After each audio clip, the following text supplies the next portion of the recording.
কি অনিক ভাই, আজ তো দেখলাম ম্যাডাম নিজে আপনার বাইকে উঠছে, আবার পিছন থেকে শক্ত করে জড়িয়ে ধরেছিল, ব্যাপারটা কি? আরে ভাই তেমন কিছু না, আমাদের বাসার রাস্তা তো একই দিকে, তাই ম্যাডামকে একটু লিফট দিলাম। আর আপনারাই বলেন, এত সুন্দর একজন ম্যাডাম পাশে বসে থাকলে কে না একটু কথা বলতে চাইবে। কথাটা বলে আমি আবার হেসে ফেললাম। আমার হাসির সঙ্গে সবাই হেসে উঠলেও কারো চোখের সন্দেহ কিন্তু দূর হলো না। মুন্না সামনে এসে নাটকে ভঙ্গিতে বলল, ভাই, আপনার কপালটা একবার ঘষে দেখি তো। আমি কপালটা প্রথম দিন ভুল করে ম্যাডামের ঠোঁটে চুমু খেলাম, কিছুই হলো না। এখন আবার সেই ম্যাডাম আপনার বাইকে উঠে আপনাকেই জড়ি ধরে বসে, এমন ভাগ্য তো সিনেমাতেও দেখা যায় না। কথা শেষ হতে চারপাশে অট্টহাসি রোল পড়ে গেল। কে বলল, অনেক ভাই, আপনার ভাগ্যের রহস্যটা আমাদেরকে একটু শেখান। আরেকজন বলল, ম্যাডামের রাগকেও আপনি বোধহয় প্রেমে পরিণত করে ফেলেছেন। সবাই একের পর এক মজা করে চলেছে, কিন্তু আমি শুধু মুচকে এসে গেলাম। একবারের জন্য আমার মুখ দিয়ে বের হলো না যে অথই আমার স্ত্রী। কিছু সম্পর্ক যতদিন নীরব থাকে ততদিনই হয়তো সবচেয়ে নিরাপদ থাকে, আর প্রকাশ করতে হলে অথই নিজেই করবে। দিনের ক্লাস শেষ হয়েছে, বিকেলের কোমল রোদ পড়েছে বিশ্ববিদ্যালয়ের ক্যাম্পাস জুড়ে। আমি ক্যাম্পাসের এক কোণে বসে নিজের কয়েকজন সহপাঠী বান্ধবীর সাথে গল্প করছিলাম। যদিও তারা বয়সে কিছুটা ছোট, তবু একই ব্যাচে মাস্টার্স পরীক্ষা দেব বলে আমাদের বন্ধুত্বটা বেশ সহজ ও স্বাভাবিক। হাসির আড্ডায় জমে উঠেছিল পরিবেশ। ঠিক তখন অফিস কক্ষ থেকে বেরিয়ে দূর থেকে পুরো দৃশ্যটা দেখলো অথই। প্রথমে সে থেমে গেল, তারপর এক দৃষ্টিতে তাকিয়ে রইল। দেখতে দেখতে বুকের ভিতর অদ্ভুত এক অনুভূতি জন্ম নিল। মুহূর্তের মধ্যে সে অনুভূতি পরিণত হলো ঈর্ষায়। তার মুখের কোমলতা মিলিয়ে গেল, চোখ দুটো আবার আগের মতো রাগে লাল হয়ে উঠল। সে আর এক মুহূর্ত দাঁড়িয়ে থাকতে পারল না, দ্রুত পায়ে সোজা আমার সামনে এসে দাঁড়ালো। কেউ কিছু বুঝে ওঠার আগেই হুট করে আমার কান চেপে ধরে টেনে তুললো, তারপর দাঁতে দাঁত চেপে বলল, পুরুষ মানুষ মানেই লুচ্চা, নতুন নতুন মেয়ে পেয়েছে তাই বসে বসে গল্প হাসি হাসি আড্ডা। চুপচাপ ওঠো, আমাকে বাসায় নামিয়ে দেবে। পুরো ক্যাম্পাস মুহূর্তেই নিঃসব হয়ে গেল। যারা ঘটনাটি দেখেছিল তারা বিস্ময়ে চোখ বড় বড় করে তাকিয়ে রইল। আমি কিছু বুঝতে পারলাম না, শুধু লজ্জায় মাথা নিচু করে অথয়ের পিছন পিছন হাঁটতে লাগলাম। পেছনে দাঁড়িয়ে থাকা রাইসা হতবাক হয়ে নিজের বান্ধবীর দিকে তাকিয়ে বলল, আচ্ছা, এটা কি হলো? অনিক ভাইয়া তো শুধু আমাদের সঙ্গে বসে কথা বলছিল, ম্যাডাম তো রেগে গেলেন কেন? আবার কান ধরে নিয়ে গেল কেন? পাশের মেয়েটি ধীরে ধীরে বলল, জানি না, তবে দূর থেকে দেখে তো মনে হচ্ছিল যেন স্বামীকে বকাঝোকা করছে। আবার হয়তো তারা খুব ভালো বন্ধু, না হলে এমন অধিকার নিয়ে কেউ কথা বলে? দুজনে একে অপরের মুখের দিকে তাকিয়ে রইল, আর তাদের মনে কৌতূহলে নতুন বীজ বপন হয়ে গেল। অথবা এবার আমার বাইকের পেছনে এসে বসলো, বসে আগের মতো দুহাত দিয়ে আমাকে জড়িয়ে ধরলো, মৃদু স্বরে বলল, আজ আমি তোমার অফিসেও যাব, যতটুকু পারি তোমাকে একটু সাহায্য করব। আমি শুধু মাথা নাড়লাম, কোনো আপত্তি করলাম না। আমার বুকের ভেতরটা বরং অদ্ভুত এক শান্তিতে ভরে উঠল। এভাবেই দেখতে দেখতে আরো 1 মাস কেটে গেল। সময়ের সঙ্গে সঙ্গে আমার আর অথয়ের সম্পর্ক বদলে যেতে লাগলো।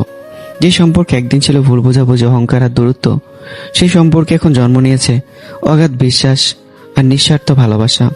অথয় এখন আগের মতো বিশ্বাস করে নিজের স্বামীকে। অন্যদিকে আমিও প্রতিটি সিদ্ধান্তে নিজের স্ত্রীকে পাশে পাই। ব্যবসাতেও সাফল্য ধীরে ধীরে ধরা দিতে শুরু করলো। আগের ব্যাংক ঋণ সম্পূর্ণ পরিশোধ করে নতুন ঋণ নিলাম। ছোট গার্মেন্টস কারখানাটি ধীরে ধীরে বড় প্রতিষ্ঠানে রূপ নিতে শুরু করেছে। চট্টগ্রামের বাজার পেরিয়ে দেশের বিভিন্ন জেলায় আমার তৈরি পোশাক যাচ্ছে। শুধু তাই নয়, বিদেশ থেকেও ছোট ছোট পোশাকের অর্ডার আসতে শুরু করেছে।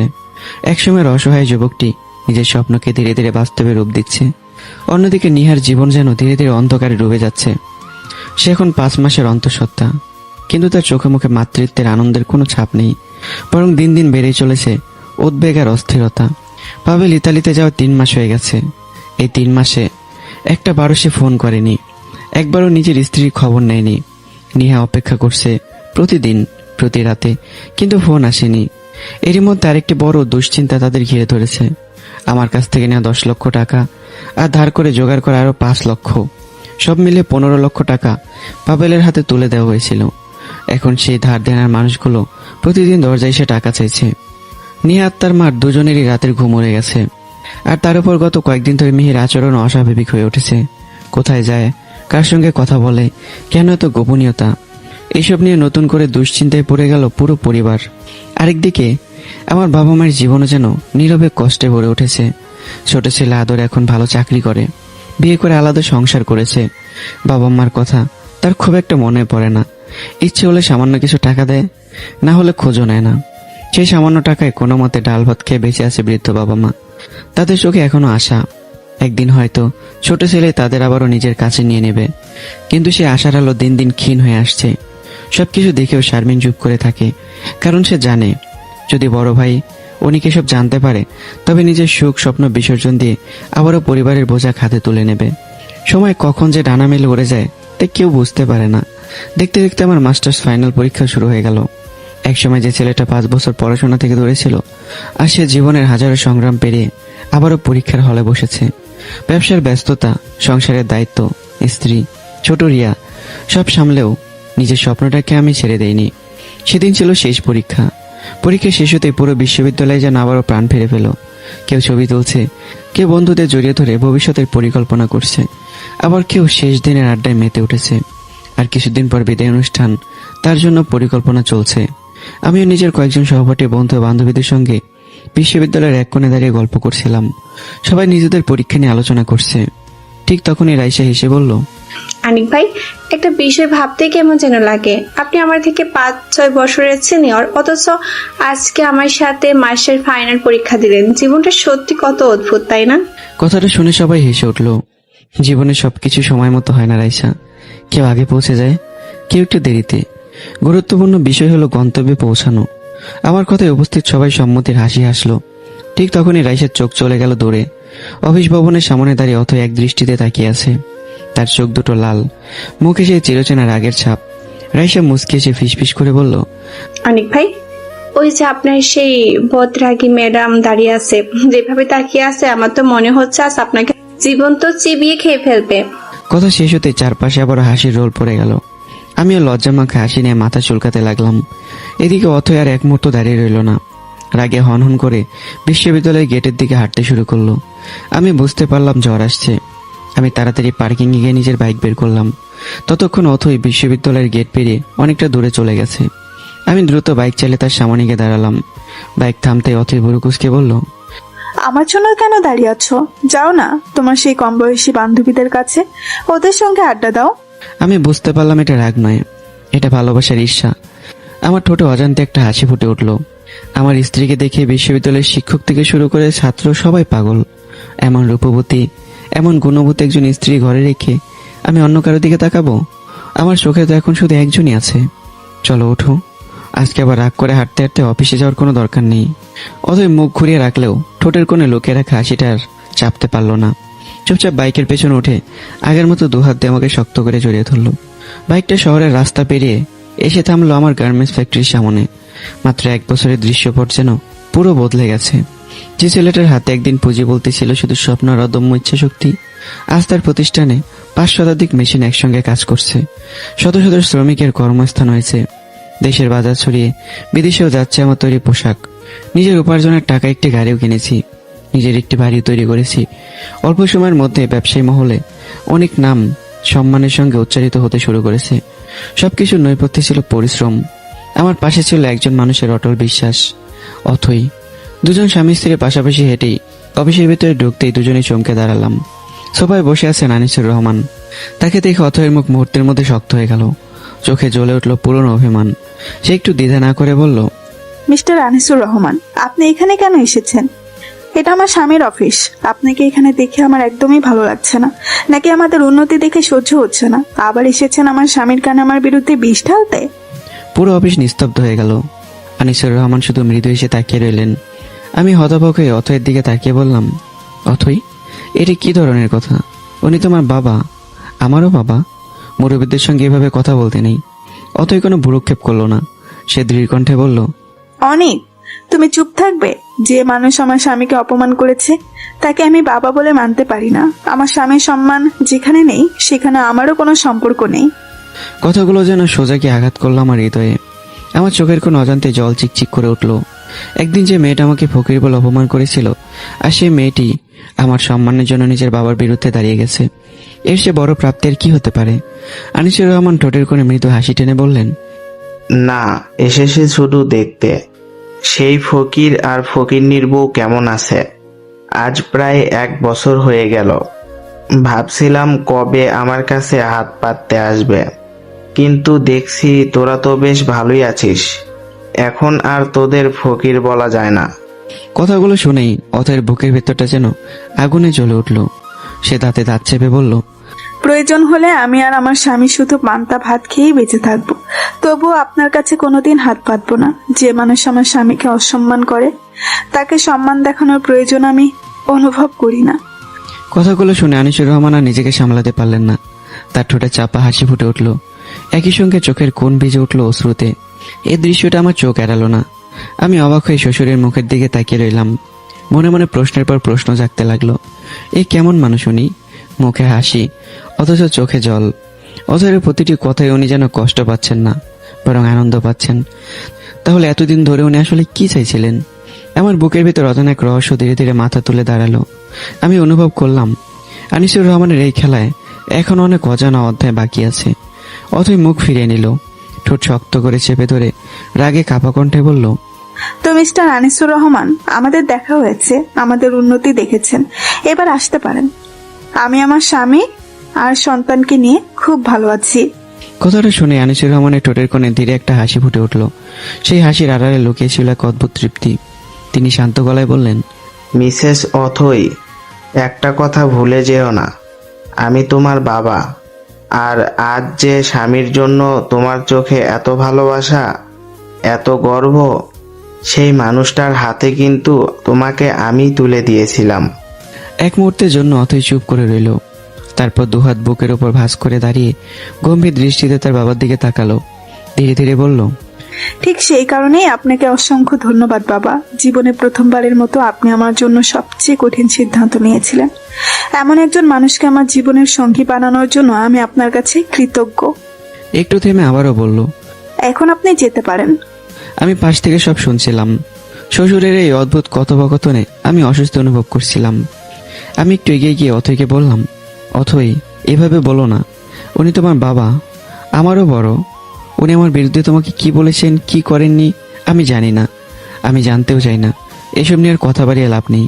তারপর অফিসের বাইরে দাঁড়িয়ে থাকা কর্মচারীকে ডেকে বললাম, প্রিয়াঙ্কা, বাবার জন্য চা নাস্তার ব্যবস্থা করো। অথই কিছু বলতে গিয়েও থেমে গেল। আমার প্রতি তার সম্মান এখন নিজের রাগের চেয়েও বড়। সে আর একটা কথা বলল না। এই দৃশ্য দেখে আনিসুর রহমানের বুকটা অদ্ভুত এক শান্তিতে ভরে উঠল। তার মেয়েটা বদলে গেছে। যে মেয়েটা একদিন অহংকারের আগুন হয়ে থাকতো, আজ সে নিজের স্বামীর সম্মানের জন্য নিজের রাগ পর্যন্ত গিলে ফেলছে। এই দৃশ্যই তো তিনি দেখতে চেয়েছিলেন। মৃদু হেসে বললেন, না জামাই বাবাজি, চা নাস্তার দরকার নেই। আমি শুধু তোদের দেখতে এসেছিলাম, এখন চলি। তিনি দরজা দিকে কয়েক কদম এগিয়ে গেলেন। ঠিক তখনই মিস্টার আনিসুর রহমান। অথয়ের ডাকে তিনি থমকে দাঁড়ালেন। ধীরে ধীরে পিছন ফিরে তাকালেন। অফিসের ভেতর মুহূর্তে নেমে এলো এক অদ্ভুত নীরবতা। আমিও বিস্ময়ে স্তব্ধ। অথয়ের চোখে যেন অন্যরকম এক ঝিলিক। অথই মুচকে এসে বলল, আমাদের স্বামী স্ত্রীর পক্ষ থেকে আপনার জন্য একটা দুঃসংবাদ আছে, আর আমাদের জন্য সবচেয়ে বড় সুখবর। আনিসুর রহমান বুড়ুকুসকে তাকালেন। কি কথা? আমার বুকের ভিতর ধুকপুক শুরু হয়ে গেছে। আমি অবাক হয়ে অথয়ের দিকে তাকিয়ে বললাম, অথয় প্লিজ আর সাসপেন্স রেখো না, কি বলতে চাও বলো। আমার হার্টবিটটা যেন বুক ভেঙে বেরিয়ে আসছে। অথয় ধীরে ধীরে আমার দিকে তাকালো। তারপর আবারও তার বাবার দিকে তাকিয়ে চোখে চোখ রেখে শান্ত কণ্ঠে বলল, আজ রাতে আমি ওকে একটা উপহার দিতে চেয়েছিলাম, কারণ আজ ওর জন্মদিন। একটু থামলো। তারপর ঠোঁটে ফুটে উঠল লাজুক এক হাসি। তারপর খুব ধীরে কিন্তু স্পষ্ট কণ্ঠে বলল, মিস্টার আনিসুর রহমান, আমি আবার মা হতে চলেছি। পুরো অফিস যেন নিস্তব্ধ হয়ে গেল। অথয় আবারও বলল, আমি 3 মাসের অন্তঃসত্ত্বা। আমরা আমাদের দ্বিতীয় সন্তানের মা বাবা হতে চলেছি। কথাটা শেষ হতে আনিসুর রহমান আর এক সেকেন্ডও দাঁড়িয়ে থাকতে পারলেন না। তার চোখ দুটো মুহূর্তে জলে ভরে উঠেছে, ঠোঁট কাঁপছে, বুকের ভেতর আনন্দের ঢেউ আছড়ে পড়ছে। আর একটু দাঁড়ালে হয়তো মেয়ের সামনে কেঁদে ফেলবেন। তাই দ্রুত মুখ ফিরিয়ে নিলেন। ধীর পায়ে অফিসের বাইরে চলে গেলেন। বাইরে বেরোতেই আকাশের দিকে তাকিয়ে ফিসফিস করে বললেন, আলহামদুলিল্লাহ, আমার প্ল্যান সফল হয়েছে। ওরা শুধু স্বামী স্ত্রী নয়, আজ সত্যিকারের জীবন সঙ্গী হয়েছে। এদিকে আমি যেন এখনো বিশ্বাসই করতে পারছি না। আমি বিস্ফোরিত চোখে অথয়ের দিকে তাকিয়ে আছি। পরের মুহূর্তে ছুটে গিয়ে তাকে দুহাত দিয়ে বুকে জড়িয়ে ধরলাম। আমার পুরো শরীর কাঁপছে, চোখ বেয়ে আনন্দের অশ্রু গড়িয়ে পড়ছে। অথই, আমি খুব খুশি। না, খুশি না, আজ আমি পৃথিবীর সবচেয়ে সুখী মানুষ। জানো কোন কথাটা শুনে আমার সবচেয়ে বেশি ভালো লেগেছে? অথই মাথা তুলে আমার দিকে তাকালো। কোনটা? তুমি বলেছো আমরা দ্বিতীয় সন্তানের বাবা মা হতে চলেছি। আমি বলনি, আমরা বলেছো। এই একটা শব্দই বুঝিয়ে দিলে আজ তুমি আমাকে পুরোপুরি নিজের মানুষ হিসেবে মেনে নিয়েছো। অথয়ের চোখ ভিজে উঠলো।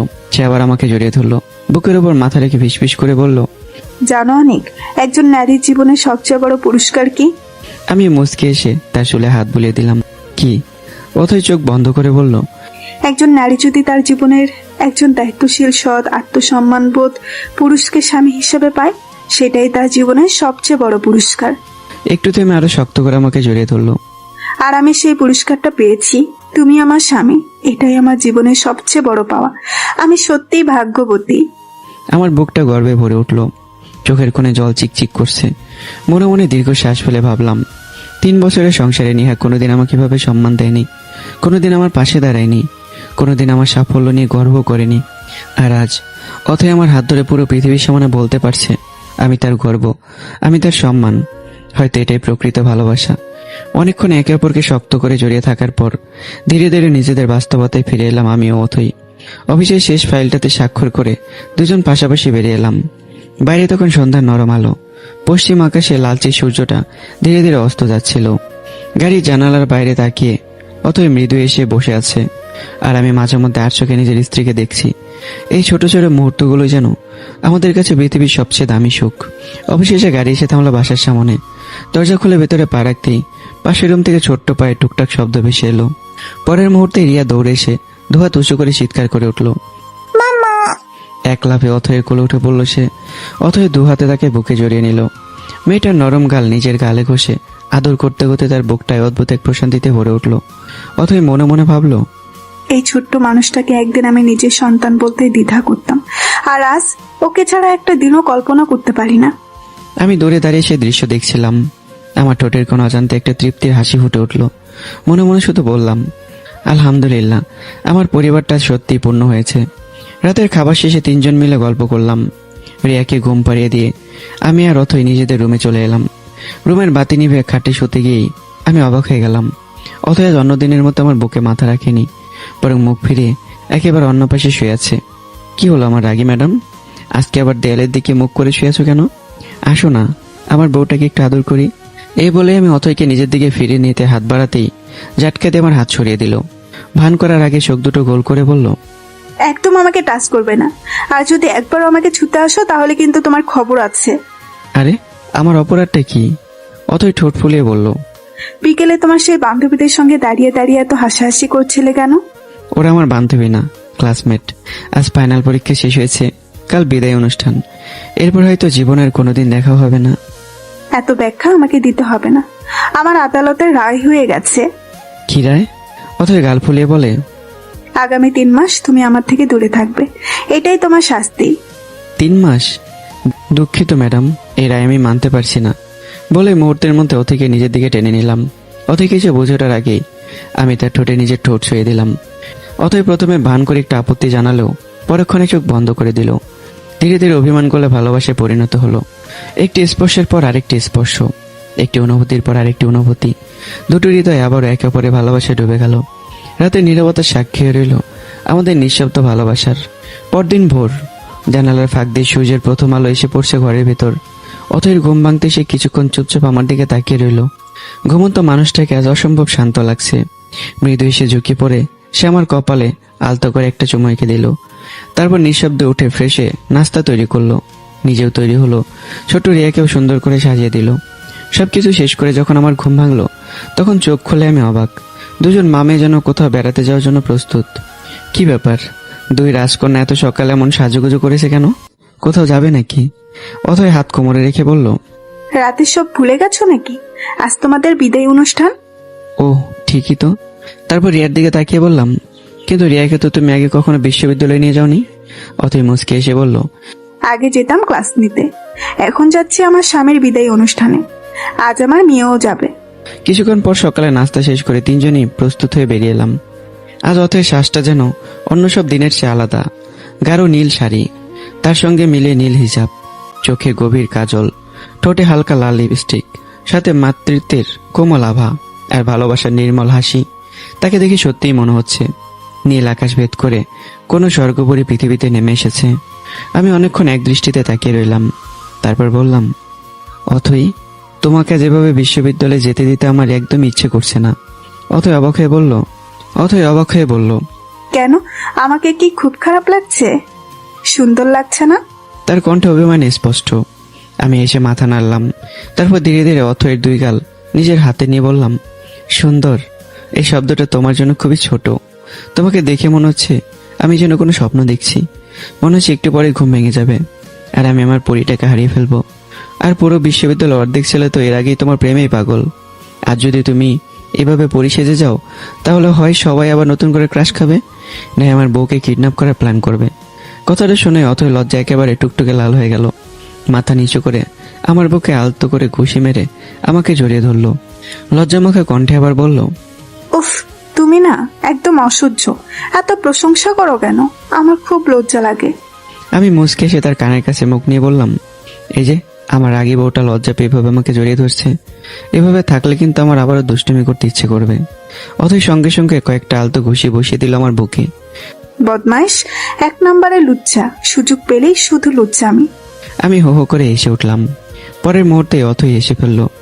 আমাদের সে প্রাণ খোলা হাসিতে যেন পুরো বাড়িটি আনন্দে ভরে উঠল। ঠিক তখনই ছোট্ট রিয়া টলমল পায়ে দৌড়ে এসে আবারও দুহাত বাড়িয়ে চিৎকার করে উঠল। মাম্মা। অতই নিচু হয়ে তাকে কোলে তুলে নিল। এক হাতে রিয়া, আরেক হাতে আমার হাত। এই ছোট্ট পরিটাকে দেখে মনে হচ্ছিল সুখ বুঝি ঠিক এমনই হয়। গাড়ি তোটার ঠিক আগে আমি হঠাৎ থেমে গেলাম। একবার অথয়ের দিকে তাকালাম, আরেকবার রিয়ার দিকে তাকিয়ে, আচ্ছা অথই, একটা কথা জিজ্ঞাসা করি। কি? আমরা যেভাবে একসাথে তার উপর রিয়াকে নিয়ে বিশ্ববিদ্যালয়ে যাচ্ছি, সবাই তো দেখবে। তখন কি সবাই জেনে যাবে না যে বিশ্ববিদ্যালয়ের একজন স্টুডেন্টই তোমার হাজবেন্ড? অথই অবাক হয়ে কয়েক সেকেন্ড আমার দিকে তাকিয়ে রইল, তারপর ধীরে ধীরে বলল, তার মানে তুমি এতদিন কাউকে বলনি আমরা স্বামী স্ত্রী? প্রতিদিন আমাকে নিয়ে যাও, আবার নিয়ে আসো, তবুও না। আমি ঠোঁটের করে মৃদু হাসি টেনে বললাম, বিয়ের প্রথম দিন তোমার বলা কথাটা আজও আমার মনে আছে। অতএব বিস্মিত চোখে তাকালো। তুমি বলেছিলে কাউকে যদি জানতে দাও তোমার স্টুডেন্ট তোমার স্বামী, তাহলে আমি বিশ্ববিদ্যালয়ের মুখ দেখাতে পারবো না, আমার সম্মান থাকবে না। সেই কথাটা সম্মান রেখে আজ পর্যন্ত কাউকে কিছু বলিনি। কথাটা শেষ হতে অথয়ের বুকটা মোচড় দিয়ে উঠল, লজ্জায় মাথাটা নুয়ে গেল, চোখের কোণে চিকচিক করে উঠল জল। ধীরে ধীরে আমার হাতটা নিজের দু হাতে চেপে ধরে ফিসফাস করে বলল, ওই দিনের জন্য কতবার যে সরি বলেছি, তবুও মনে হয় কম বলা হয়েছে। রাগ, অহংকার আর নিজের বড় লোকে পরিচয়ের নেশায় তোমাকে কত কষ্ট দিয়েছি। তার কণ্ঠ কেঁপে উঠল। তখন বুঝিনি টাকা পয়সার চেয়ে একজন ভালো মানুষ 1000 গুণ বেশি মূল্যবান। আমি মৃদু এসে তার চোখের জল আঙ্গুল দিয়ে মুছে দিলাম। হয়েছে, ওই দিনের জন্য তোমাকে অনেক আগেই ক্ষমা করে দিয়েছি। এখন আর পুরনো কথা মনে করে কাঁদবে না। চলো, আমার আগে বউ সবাই অপেক্ষা করছে। দুজনে গাড়িতে উঠে বসলাম। কিছুক্ষণ পর গাড়িটা বিশ্ববিদ্যালয়ের প্রধান গেট পেরিয়ে ভিতরে ঢুকলো। প্রতিদিনের মতো আজ অসংখ্য চোখ ঘুরে এলো সেই পরিচিত গাড়িটার দিকে, কিন্তু আজকে দৃশ্যটা একটু আলাদা। অথয়ের কোলে ছোট্ট রিয়া। বিষয়টা চোখ এড়ালো না কারো। মুন্না দূর থেকেই চোখ কুঁচকে বলল, আরে মনে হয় বাচ্চাটাই ম্যাডামের মেয়ে। ওই দিন তো ম্যাডামও এমন কিছু ইঙ্গিত দিয়েছিল। গাড়ি থামতেই অথই রিয়াকে কোলে নিয়ে বিশ্ববিদ্যালয়ের অফিস কক্ষের দিকে চলে গেল। আমি সোজা চলে গেলাম বিদায় অনুষ্ঠানের জন্য নির্ধারিত স্থানে। ইতিমধ্যে মাস্টার্স ফাইনালের প্রায় 50-60 জন শিক্ষার্থী সেখানে জড়ো হয়েছে। হাসি, আড্ডা, ছবি তোলা, পুরো পরিবেশ উৎসব মুখর। হঠাৎ সুজন এসে বলল, অনেক ভাই, একটা কথা বলি। বলেন। প্রতিদিন ম্যাডামকে আনা নেওয়ার ডিউটিটা যদি আমার হতো, শুধু আমি কেন, পুরো ভার্সিটির সব ছেলে এই ডিউটির জন্য রাজি। চারপাশে অট্টহাসি পড়ে গেল। আমি আবারও এসে বললাম, সবাই একটা কথা বলে যাচ্ছ, তোমাদের ম্যাডাম এখন অন্য একজনের স্ত্রী। অন্যের স্ত্রীর দিকে এভাবে তাকানো কিন্তু ঠিক না, পাপও। মুন্না সঙ্গে সঙ্গে বলে উঠল, ভাই তোমার এত জ্বলে কেন? উনি তো আর তোমার স্ত্রী না। সবাই আবারও হো হো করে এসে উঠল। ঠিক তখন একটা পরিচিত কণ্ঠ ভেসে এলো, এটা কি হচ্ছে? সবাই একসাথে পিছন ফিরে তাকালো। অথয় দাঁড়িয়ে আছে, কোলে রিয়া, মুখে হালকা রাগের ছাপ। সে সোজা আমার সামনে এসে দাঁড়িয়ে বলল, মেয়েটাকে শুধু আমার একার দায়িত্ব ভেবেছো? তুমি জানো না রিয়া আমাকে ছাড়া কতক্ষণ থাকতে পারে না? এর মধ্যে সে এদিক ওদিক ছুটাছুটি করে। তাহলে আজ তোমার কি আমার পাশে থাকার দরকার ছিল না? তার কথার ভঙ্গি, চোখের ভাষা, অভিমান সবকিছু যেন একজন স্ত্রীর নিজের স্বামীকে বকা দেওয়ার মতো। চারপাশে মুহূর্তে নেমে এলো পিনপত্র নীরবতা। রাইসা বিস্ময় চোখ বড় বড় করে বলল, ম্যাম, আপনি এমন ভাবে কথা বলছেন যেন অনিক ভাই আপনার হাজবেন্ড। আসিফ, মুন্না, সুজন, আতিক সবাই একসঙ্গে বলে উঠল। হ্যাঁ ম্যাম, একদম স্ত্রী যেমন স্বামীকে বকে ঠিক তেমন লাগছে। অথয় নিজেকে আটকাতে পারলো না, ঠোঁটের কোণে মিষ্টি একটা হাসি ফুটে উঠল। সে একবার আমার দিকে তাকালো, তারপর সবার দিকে, শান্ত অথচ দৃঢ় কণ্ঠে বলল, কেন, তোমাদের অনেক ভাই কিছু বলেনি? একটু থামলো, পরের কথাটা বললো এমন স্বাভাবিক ভঙ্গিতে যেন পৃথিবীর সবচেয়ে সাধারণ সত্য উচ্চারণ করেছে। তোমাদের অনেক ভাই আমার স্বামী। মুহূর্ত, 2 মুহূর্ত, 3 মুহূর্ত, পুরো ক্যাম্পাস যেন সময়ের ভেতরে জমে গেল। কেউ চোখের পলক ফেলছে না, কেউ নিঃশ্বাস নিচ্ছে না। মুন্নার মুখ হা হয়ে গেছে, আসিফের হাতে থাকা পানির বোতল মাটিতে পড়ে গেছে, রাইসার হাতে থাকা মোবাইল প্রায় পড়ে যাচ্ছিল, কোনো মতে সামলে নিল। সুজন নিজের কান চেপে ধরে বলল, আমি কি ঠিক শুনলাম? আতিক তো হতভম্ব হয়ে আমার আর ঐথির দিকে বারবার তাকাচ্ছে। কয়েকজন মেয়ে নিজেদের মধ্যে ফিসফিস করে বলছে, অসম্ভব, এটা কিভাবে সম্ভব? ম্যাডাম আর অনিক ভাই। কেউ আর নিজের গালে নিজেই চিমটি কেটে বলল। আরে আমি কি স্বপ্ন দেখছি নাকি? আরেকজন তো রীতিমতো বসে পড়লো চেয়ারে। এতদিন আমরা যাদের নিয়ে গল্প বানিয়েছি তারা সত্যি সাহসী। ঠিক তখন অথয় আবার বলল, শুধু তাই না, আমাদের একটা মেয়েও আছে। সে রিয়ার মাথায় হাত বুলিয়ে দিল, তারপর লজ্জায় লাল হয়ে যাওয়া আমার দিকে তাকিয়ে দুষ্ট হাসি দিয়ে যোগ করলো, আর কয়েক মাস পর আমাদের দ্বিতীয় সন্তানও পৃথিবীতে আসবে। এই কথাটা শুনে পুরো ক্যাম্পাস যেন বিস্ফোরিত হলো। কি, দ্বিতীয় সন্তানও? মানে 3 বছর ধরে? তাই তো, এই জন্য ম্যাডাম সবসময় অনিক ভাইকে এত শাসন করতো, এই জন্য প্রতিদিন একসাথে আসা যাওয়া, এই জন্য বাচ্চাটা ম্যাডামকে মাম্মা ডাকে। সবার মুখে শুধু বিস্ময় আর বিস্ময়ে। অতই তখন মুচকি এসে রিয়াকে আমার কোলে তুলে দিল, ফিসফাস করে বলল, এবার সামলাও তোমার ভক্তদের। এই বলে সে ধীর পায়ে অফিস কক্ষের দিকে চলে গেল। অথই চোখের আড়াল হতেই 50-60 জন ছাত্রছাত্রী একসাথে আমাকে ঘিরে ধরলো, কেউ সামনে, কেউ পেছনে, কেউ দুপাশে। দৃশ্যটা দেখে মনে হচ্ছিল এই জন্য আমার বিচার বসেছে। আমি কোলে রিয়াকে শক্ত করে ধরে ভয়ে ভয়ে চারপাশে তাকালাম, তারপর শুকনো ঢোক গিলে বললাম, এই সবাই একটু শান্ত হও, দেখো আমার কোলে কিন্তু আমার মেয়ে আছে। তোদের চেহারা দেখে মনে হচ্ছে আমাকে আজ গণপিটুনি দিবি। আমি আবার কি অপরাধ করলাম রে বাবা? শেষ কথা হতেই সবাই একসাথে এগিয়ে এলো, আর আমি বুঝে গেলাম আজ আর রক্ষা নেই। মুন্না তখন হঠাৎ আমার কাঁধে জোরে একটা চাপড় মেরে হেসে হেসে বলে উঠলো, ওরে শালা, ওরে বাটপার, আমাদের সাথেই বসে আড্ডা দিতিস আর তুই কিনা আমাদের অথই ম্যাডামের হাজব্যান্ড? এতদিন আমাদের মনেই মজা নিচ্ছিলি। তার কথা শেষ হতেই চারপাশে দাঁড়িয়ে থাকা সবাই একসাথে হো হো করে এসে উঠলো। কেউ আমার কাঁধে ধাক্কা দিচ্ছে, কেউ আবার অবিশ্বাসের দৃষ্টিতে আমার দিকে তাকিয়ে আছে। এর মধ্যেই সুজন এগিয়ে এসে মুচকি এসে বলল, বাহ অনিক ভাই, আপনি তো দেখি একদম খেলোয়াড় মানুষ। এতদিন আমাদের সঙ্গে একই বেঞ্চে বসে একই ক্যান্টিনে আড্ডা দিয়ে একবারও বুঝতে দিলেন না যে অথই ম্যাডাম আপনার স্ত্রী।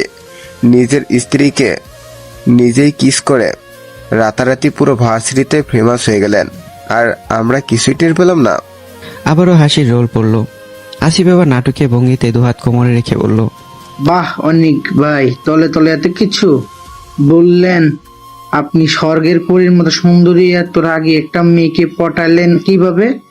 আমি সামনে যদি একটা ভাগও দেখি তবুও এত ভয় পাবো না, কিন্তু আপনার স্ত্রীর রাগ, আল্লাহর কসম, ভাগের চেয়েও 1000 গুণে ভয়ঙ্কর রাগী। কথাটা শুনে উপস্থিত সবাই আবার অট্টহাসিতে ফেটে পড়ল। রাইসা মাথা নেড়ে বলল, যাই বলো না কেন, অনিক ভাই কিন্তু পুরো ফার্স্ট ক্রাশকে বিয়ে করে নিয়েছে। এই ব্যাপারে উনি সবচেয়ে বেশি ভাগ্যবান। চারদিকে আবারও হাততালি পড়ে গেল। এতক্ষণে সবাই শুধু আমাকে নিয়ে মজা করছিল। আমি লজ্জায় মাথা চুলকাতে চুলকাতে অসহায় মুখে বললাম, দেখ ভাই, আসলে ইচ্ছে করে কাউকে বলিনি। ও এখন একজন মাস্টার্স কমপ্লিট করা বিশ্ববিদ্যালয়ের শিক্ষক, আর আমি তখন স্টুডেন্ট। বিয়ের শুরুতে ও নিজেও চেয়েছিল বিষয়টা গোপন রাখতে, তাই কাউকে বলিনি ভাই। যদি কোনো ভুল হয়ে থাকে প্লিজ ক্ষমা করে দিও। আমার বিনয়ের কথায় অনেকেই মুচকি এসে ফেললো। আসিফ সঙ্গে সঙ্গে বলে উঠল, ক্ষমা করব, তবে একটি শর্তে। কি শর্ত? আসিফ চোখ টিপে বলল, পুরো ব্যাচকে টিট দিতে হবে, তাও কিন্তু ছোট খাটো না। ঠিক আছে ভাই, সবাইকে মন ভরে ট্রিট দেব, এবার তো ক্ষমা করো।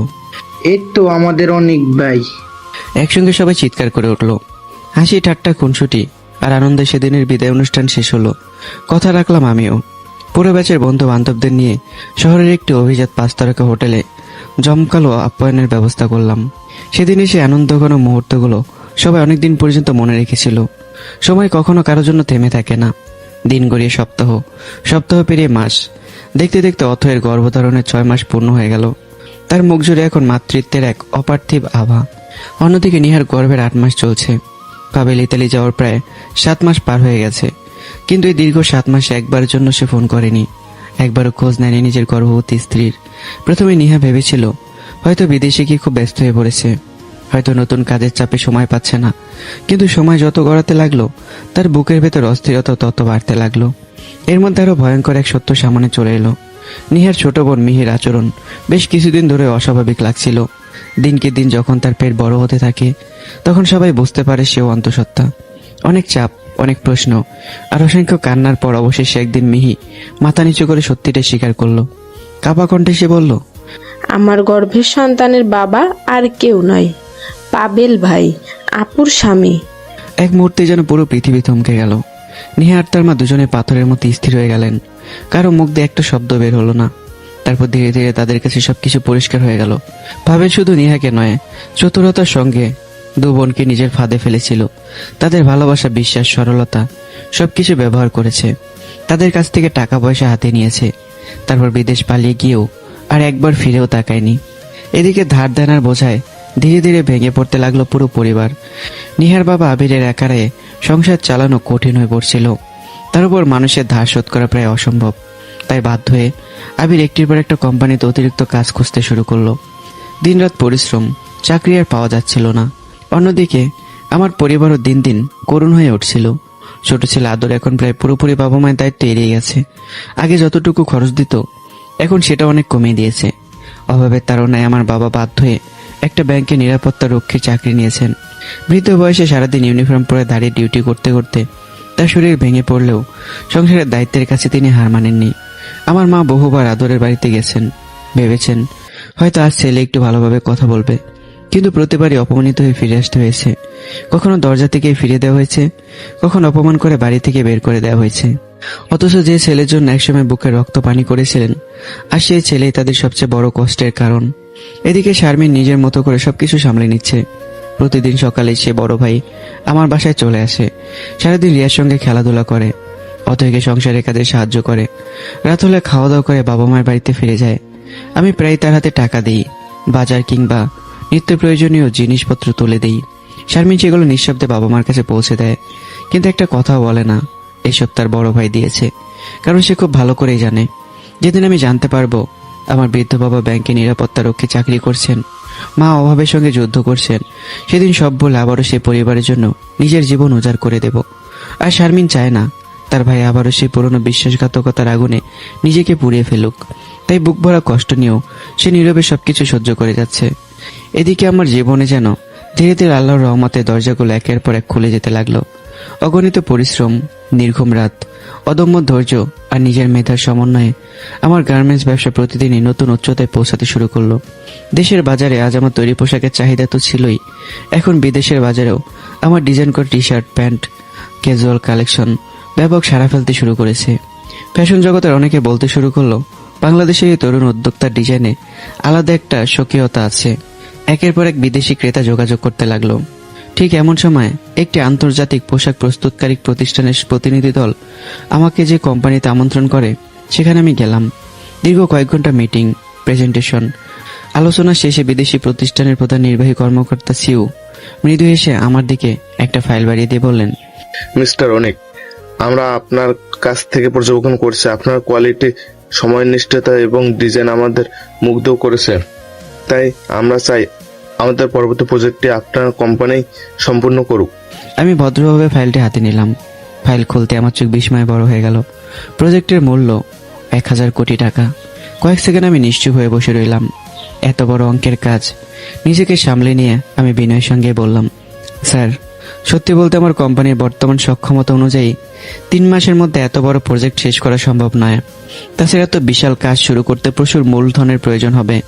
এত বড় অঙ্কের ঋণ হয়তো কোনো ব্যাংকও আমাকে দেবে না। সিউ আত্মবিশ্বাসে হাসি দিয়ে বলল, মিস্টার অনিক, সেই কারণেই তো আমরা আপনাকে বেছে নিয়েছি। আমরা শুধু আপনার কোম্পানি নয়, আপনার সততার, যোগ্যতার উপর বিশ্বাসও করি। তিনি একটু থেমে আবার বললেন, আমরা আপনাকে 3 মাস নয় পুরো 6 মাস সময় দিচ্ছি। আজই আপনার কোম্পানির অ্যাকাউন্টে অগ্রিম 300 কোটি টাকা পাঠিয়ে দেওয়া হবে। আগামী 2 মাসের মধ্যে সেই টাকার সমপরিমাণ পণ্য আমাদের কাছে পাঠিয়ে দিবেন। আমরা আবারও 300 কোটি টাকা পাঠাবো। এভাবেই ধাপে ধাপে কাজ চলবে। 6 মাসের মধ্যে পুরো 1000 কোটি টাকা অর্ডার সম্পূর্ণ করলেই হবে। কথাগুলো শুনে আমি কিছুক্ষণ নির্বাক হয়ে রইলাম। আমার বুকের ভেতরটা কেঁপে উঠল, চোখের কোনো অজান্তে জল চিকচিক করে উঠল। আমি কখনো ভাবিনি একদিন আমার উপর কোনো আন্তর্জাতিক প্রতিষ্ঠান এত বড় আস্থা রাখবে। নিজেকে সামলে নিয়ে আমি দাঁড়িয়ে দুহাত বাড়িয়ে দিলাম। দুজনের দৃঢ় কর্মর্দনের মধ্যে দিয়ে চূড়ান্ত হয়ে গেল 1000 কোটি টাকার ঐতিহাসিক চুক্তি। সব আনুষ্ঠানিকতা শেষ হওয়ার মাত্র 24 ঘন্টার মধ্যেই আমার কোম্পানির ব্যাংক অ্যাকাউন্টে জমা হয়ে গেল 300 কোটি টাকা। অফিস থেকে বের হয়ে নিজের গাড়িতে বসতেই আমি কিছুক্ষণ চোখ বন্ধ করে রইলাম। তারপর ধীরে ধীরে জানালার বাইরে তাকিয়ে নিজের মনে বলতে লাগলাম, একটা সময় ছিল পকেটে 100 টাকাও থাকতো না।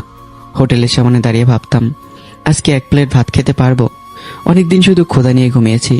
কত বন্ধুর বাসায় দুপুর কিংবা রাতের খাবারের সময় ইচ্ছে করে গিয়ে বসে থেকেছি, যদি তারা একটু ভাত খেতে দিত। মানুষের করুণা খেয়ে বেঁচে থাকার সেই দিনগুলো আজও ভুলিনি। আর আজ, হে আল্লাহ, তুমি কত মহান। যে মানুষটি 100 টাকার জন্য কেঁদেছিল, আজ তার হাতেই 1000 কোটি টাকার প্রজেক্ট তুলে দিলে। আলহামদুলিল্লাহ, 1000 কোটি শুকরিয়া তোমার কাছে। কথাগুলো বলতে বলতে আমার চোখ বেয়ে নীরবে অশ্রু গড়িয়ে পড়ল। সেগুলো ছিল কষ্টের নয়, কৃতজ্ঞতার অশ্রু। বাসায় ফিরেই আমি উচ্ছ্বসিত কণ্ঠে পুরো ঘটনাটি থেকে খুলে বললাম। সবকিছু শোনা মাত্রই অথয়ের মুখে আনন্দে ঝলমল করে উঠল। সে কোনো কথা না বলে দৌড়ে এসে আমাকে শক্ত করে জড়িয়ে ধরল। চোখ ভরা আনন্দ নিয়ে বলল, সত্যি বলছো অনেক, তুমি এত বড় প্রজেক্ট পেয়েছো? আমি মুচকি এসে মাথা নাড়লাম। অথয়ের চোখ ভিজে উঠল আনন্দে। সে আমার বুকের উপর মাথা রেখে আবেগ ভরা কণ্ঠে বলল, আজ আমি পৃথিবীর সবচেয়ে বড় সুখী স্ত্রী। এখন আমি গর্ব করে সবার সামনে বলতে পারবো, আমার স্বামী শুধু একজন ভালো মানুষই নয়, তিনি দেশের একজন স্বনামধন্য ব্যবসায়ী। আর বাবার সামনেও মাথা উঁচু করে দাঁড়াতে পারবো। আমি মৃদু হেসে স্ত্রীর কপালে ভালোবাসার একটি চুমুকে দিলাম। কয়েকদিন পর আমার কোম্পানিতে নতুন কর্মী নিয়োগের জন্য ইন্টারভিউ চলছিল। একের পর এক প্রার্থী ভেতরে ঢুকছে, আবার বেরিয়ে যাচ্ছে। হঠাৎ দরজা খুলে ভেতরে প্রবেশ করলেন একজন ছেলে মানুষ। লোকটিকে দেখেই আমি চিনে ফেললাম, তিনি কেউ নন, নিহার ভাই আবির। আবিরও আমাকে দেখে যেন বজ্রাহত হয়ে গেল। তার চোখ বিস্ময়ে বড় হয়ে উঠল, হৃদস্পন্দন অস্বাভাবিকভাবে বেড়ে গেল। যে ছেলেটিকে একদিন অপমান করে দরজা থেকে ফিরে দিয়েছিলেন, আর সেই ছেলে বিশাল একটি শিল্প প্রতিষ্ঠানের মালিক হয়ে তার সামনে বসে আছে। কিন্তু আমার মুখে কোনো বিস্ময় ছিল না। আমি শান্ত গলায় ফাইল বন্ধ করে বললাম, আপনার ইন্টারভিউ নেওয়া হবে না, কারণ আমি আপনাকে দেখে আগেই সিদ্ধান্ত নিয়েছি আপনাকে আমার কোম্পানিতে চাকরি দেব না। আপনি যেতে পারেন। কথাগুলো ছিল শান্ত, কিন্তু প্রতিটি শব্দ যেন ধারালো ছুরির মতো আবিরের আত্মসম্মানে আঘাত করলো। আবির কিছু বলতে চেয়েছিলেন, কিন্তু আমি আর কোনো কিছু সুযোগ দিলাম না। নীরবে দরজার দিকে ইশারা করলাম। চরম অপমান আর ভাঙা মন নিয়ে আবির ধীর পায়ে কোম্পানি থেকে বেরিয়ে গেলেন। বাড়িতে ফিরে এসে সমস্ত ঘটনা খুলে বলল, কিভাবে আমি তাকে চাকরি দেওয়া তো দূরের কথা, ইন্টারভিউ না নিয়ে অফিস থেকে বের করে দিয়েছি, আর কিভাবে সে কোম্পানিতে চাকরি চাইতে গিয়ে সে অপমানিত হয়ে ফিরেছে। কথাগুলো শুনে নিহা আর তার মা মিহি তিনজনই স্তব্ধ হয়ে গেল। তাদের চোখ বিস্ময়ে বড় হয়ে উঠল। মনে হচ্ছিল তারা যেন নিজের কানকে বিশ্বাস করতে পারছে না। নিহা ধীরে ধীরে খাটের উপর বসে পড়ল, তার মাথা ঘুরতে লাগলো। অন্যদিকে মিহির মুখ সম্পূর্ণ ফ্যাকাশ হয়ে গেছে। কিছুক্ষণ নিশ্চুপ থাকার পর নিহা কাঁপা কণ্ঠে আবিরের দিকে তাকিয়ে বলল, কি বলছিস আবির? অনেক অনেক এত অল্প সময় এত বড় ব্যবসায়ী হয়ে গেল, এত কোটি টাকার মালিক হলো কিভাবে? আবির ধীরে ধীরে পাশের চেয়ারটায় বসে গভীর একটা দীর্ঘশ্বাস ফেলল। তারপর শূন্য দৃষ্টিতে তাকিয়ে বলল, আপু, প্রথমে আমিও বিশ্বাস করতে পারিনি, মনে হচ্ছিল হয়তো ভুল দেখছি। কিন্তু যখন অনিক ভাই নিজেই আমাকে ইন্টারভিউ দিলেন না, সবার সামনে স্পষ্ট ভাষায় বললেন, দুঃখিত, আপনাকে আমি আমার কোম্পানিতে চাকরি দিতে পারবো না, আপনি যেতে পারেন। তখন আর বুঝতে বাকি রইল না, সত্যি উনি এই বিশাল কোম্পানির মালিক। কথাগুলো যেন বজ্রপাতের মতো আঘাত করলো ঘরের প্রত্যেকটি মানুষের বুকে। নিহা, মিহি আর তাদের মা তিনজনের চোখ বড় বড় করে একে অপরের দিকে তাকিয়ে রইল। কারো মুখ দিয়ে একটা শব্দ বের হলো না। নিহা ধপ করে খাটের উপর বসে পড়ল। তার বুকের ভেতরটা মোচড় দিয়ে উঠল। একসময় যে মানুষটাকে সে গরিব বলে অপমান করেছিল, যার আত্মসম্মানকে বারবার পদদলিত করেছিল, যে মানুষটার ভালোবাসাকে তুচ্ছ ভেবেছিল, আর সেই মানুষটা দেশের অন্যতম সফল গার্মেন্টস উদ্যোক্তা। চোখের কোণ বেয়ে অজান্তে জল গড়িয়ে পড়ল নিহার। সে ফিসফাস করে বলল, যে অনিককে আমি নিজের হাতে ছুঁড়ে ফেলে দিয়েছিলাম, সেই অনিক আজ বাংলাদেশের একজন স্বনামধন্য ব্যবসায়ী। এটা কিভাবে সম্ভব? ব্যবসা শুরু করার মতো ন্যূনতম পুঁজিও তোর ছিল না। এত অল্প সময়ে এত বড় সাম্রাজ্য গড়ে তুললো কিভাবে? নিহার মা কিছুক্ষণ চুপচাপ বসে রইলেন। তারপর ঠোঁটের কোণে এক অদ্ভুত হাসি ফুটে উঠল। সেই হাসির মধ্যে অনুশোচনার চেয়ে স্বার্থের হিসাবটাই যেন বেশি ছিল। তিনি ধীরে ধীরে বললেন, ঠিক বলেছিস নিহা, কিন্তু এখন আমার মাথায় অন্য একটা পরিকল্পনা ঘুরছে।